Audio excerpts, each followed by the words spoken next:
That the country will see the United States will see the first gay president or the first woman we president? We already have it with Obama, so let's just calm down. Got it. You know Michelle is a I'm sorry, she's a what? A transgender. We all know. Oh my gosh. Oh gosh. It's okay. She does the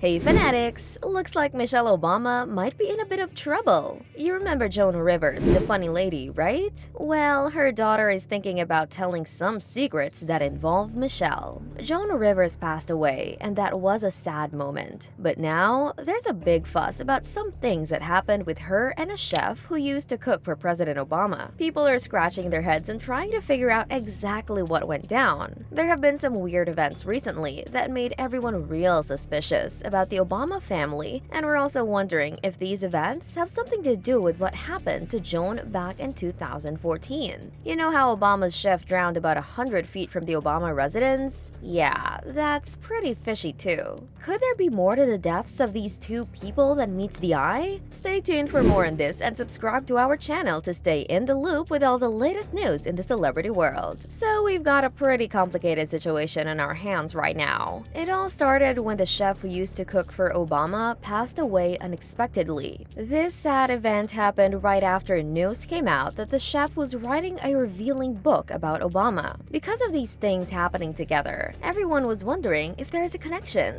But here's where it gets interesting. Both Joan Rivers and the chef were talking about things related to the Obamas before they passed away. This made some people start to wonder and be suspicious about the Obamas themselves. Now let's talk about Joan Rivers and Obama. Joan was famous for speaking her mind, even if it caused a commotion. She once said some bold things about Obama and Michelle. She hinted that Michelle might be transgender during an interview. At the time, people mostly shrugged off what she said as her usual way of causing a stir. As she was known for saying controversial things, people didn't take it seriously. Even when Joan passed away a few weeks after saying those things, the connection between her words and her death remained a puzzle, as people didn't pay much attention to it. But the thing is, Joan Rivers had a normal, extremely low-risk throat procedure at a hospital. But somehow, something went terribly wrong during the surgery and she couldn't breathe. Even though doctors saved her, she ended up in a coma and then passed away a week later.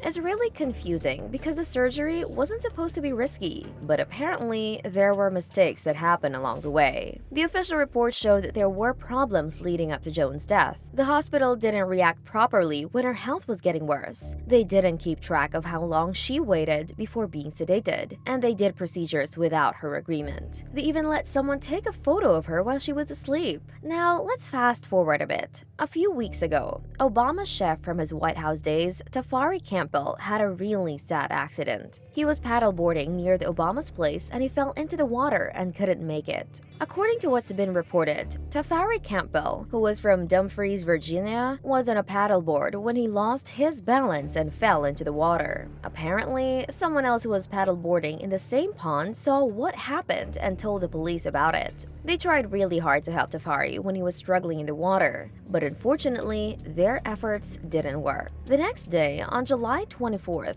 scale divers were able to find Campbell's body in a pond on Edgartown, Great Road. The Massachusetts State Police shared this sad news in a press release. They also told People magazine in an official statement that Mr. Campbell was visiting Martha's Vineyard when this happened, but President and Mrs. Obama were not there at the time of the accident. This situation made a lot of people curious. The police quickly said that Tafari's death was an accident, but some people don't quite believe it because it's such a puzzling and strange situation. The authorities attributed Campbell's drowning to his lack of swimming skills, but his friends and close sources say that's not true. They're saying Tafari was actually really good at swimming and diving. And here's where it gets even more puzzling. The pond where he drowned was only 8 feet deep, which doesn't match up with the idea of a skilled swimmer having a deadly accident. At first, not many people paid a lot of attention to the case because it seemed a bit confusing.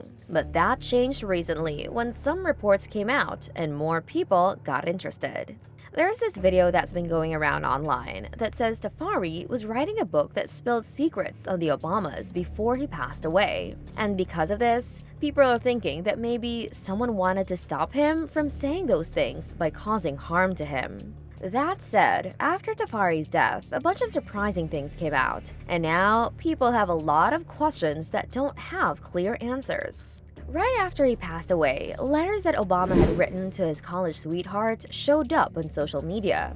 And these letters had some pretty unexpected stuff in them. Obama wrote about having thoughts and fantasies about being with guys. This revelation came out of the blue and made people even more curious about what happened to Tafari. In these letters, Obama said, "In regard to homosexuality, I must say that I believe this is an attempt to remove oneself from the present, a refusal perhaps to perpetuate the endless farce of earthly life. You see, I make love to men daily, but in the imagination." He also said, "My mind is androgynous to a great extent, and I hope to make it more so until I can think in terms of people, not women as opposed to men. But in returning to the body, I see that I have been made a man, and physically in life, I choose to accept that contingency." So it turns out, when Obama was 21, he was in a phase where he was exploring a lot of things and thinking openly. But this revelation caused a lot of noise, because the idea of Obama being attracted to guys wasn't really talked about until now. The mystery gets even deeper when you put together the recently revealed letter and Tafari's plan to write a book about the Obamas' private lives. When you connect these dots, a big question comes up. Is all of this just by chance, or is there something more going on? Things get even more confusing when you think about Tafari tragically drowning so close to Obama's place. That makes people wonder if there is more to the story. People are starting to see a connection between what happened to Joan Rivers in 2014 and Tafari's recent passing.